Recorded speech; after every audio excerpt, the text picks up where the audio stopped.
done yet. This weekend could be the Texas congressman's Alamo, because if the presidential candidate gains enough last-minute support from Nebraska's big GOP gathering tomorrow, he will be speaking at the Republican National Convention in Tampa. And I guess this, whether the Romney camp likes it or not, on the phone with us now is Congressman Ron Paul. Congressman, I always thought these speaking things were set in stone by the nominee, not necessarily. No, in theory, not. The party has a lot to do with an RNC, and the rules have something to say about it too. On who gets the rules dictate who gets to be nominated, as well as not only for president but vice president as well.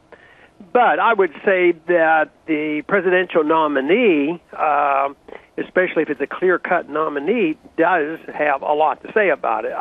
I don't think there will be a split between the RNC and the Romney camp on who gets to do what. I don't care who they are if they don't let you speak. I mean, they'd be idiots. I mean, and I don't think that'll happen. So I know there's a lot at stake tomorrow in Nebraska, and everyone's watching it.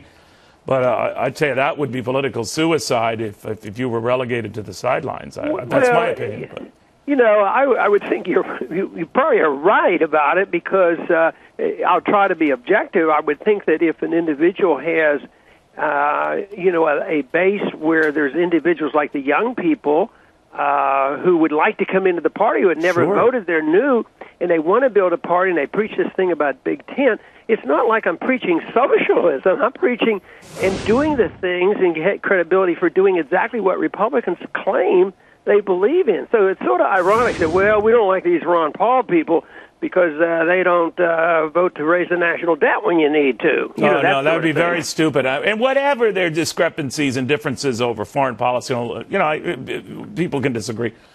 There's no doubting your supporters' passion and enthusiasm. You're the only guy I know, when we were covering you during the primaries and caucuses, Congressman, who get young people, Raz, talking about the Fed. That's impossible. If I could have done that in my financial journalism career, I'd be like the Jacksons. So I don't know how the heck you did that, but I don't think the Romney camp wants to risk alienating that group. Have you heard from the governor?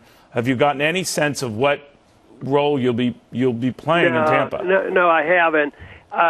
Some of our staffs have talked, and that's indirectly and off the record and this sort of thing, and I've gotten the sense that maybe the party, the RNC, is more open to allowing me to have a presence there.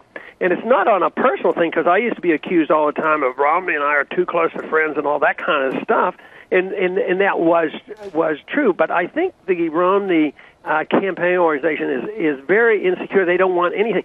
They want this thing to go smoothly, but all conventions are like that. And this is the one thing that annoys me a bit, is they want this thing to go smoothly and be a big media event, and it costs the taxpayers $18 million, and they don't want a discussion. Why can't we have a little debate? Why wouldn't that energize people? No, I agree with that. But by the way, a quick take on this talk that Condi Rice has moved to the top of Governor Romney's VP short list. What do you think of her? What do you think of that? Well, I was really, really surprised that is the case. I would be pretty amazed if she were to be picked. So, what would you think if she were? You're not a fan, obviously, of the whole Iraq War. No, I mean, I can understand philosophically why she might, because even though she talked about, along with Bush in the year 2000, about a humble foreign policy, and I thought, wow, maybe we're going to get a humble foreign policy and no nation building, but it didn't turn out that way. So she would fit the bill for him, but it wouldn't help the Ron Paul supporters, because they would like a different foreign policy. We'd like a foreign policy that George Bush talked about in the year 2000. No nation building. But you're saying that your supporters wouldn't like her as a pick.